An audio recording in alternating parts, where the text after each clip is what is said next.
Let's see this question, a person is standing in elevator, in which situation he find his weight less than actual wait. बोला upward जाएगी, downward जाएगी, तो इनके cases बना लेते हैं। देखो इनमें अगर बात करूं, हमें करना क्या है, फोर्स बैलेंस करना है। फोर्स बैलेंस कर लेते हैं, देखते हैं। अगर मान लो एक लिफ्ट जा रही है, उसके अंदर एक बंदा बैठा हुआ है, ठीक है, ये ए से ऊपर की तरफ जा रहे हैं, तो इस पे फोर्स, नेट फोर्स लिख लेते हैं। ऊपर की तरफ नॉर्मल, नीचे एम जी, तो normal minus M G equal to हो गया एम ए।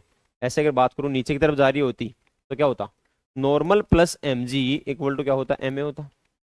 ये डाउनवर्ड का था, डाउनवर्ड एक्सेलरेशन होता, ये अपवर्ड एक्सेलरेशन था, ठीक है। अपवर्ड एक्सेलरेशन में क्या है, तो यहां से हो गया m g plus m a, और डाउनवर्ड एक्सेलरेशन में क्या है, ये हो गया m a minus a m g. कोई दिक्कत तो नहीं है, ठीक है। चलो देखो, अगर मान लो अपवर्ड एक्सेलरेशन होगा तो इसमें वेट से थोड़ा सा ज्यादा दिखाएगा हमें नॉर्मल फोर्स, इसमें क्या होगा, ये थोड़ा सा कम दिखाएगा।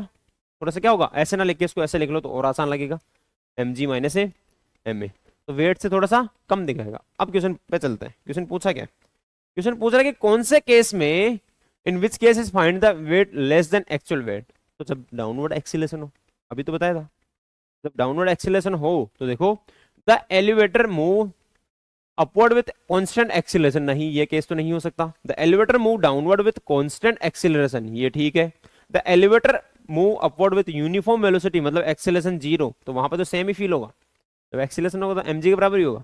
Elevator move downward with uniform velocity, यहाँ पे एक्सीलरेशन क्या है, जीरो।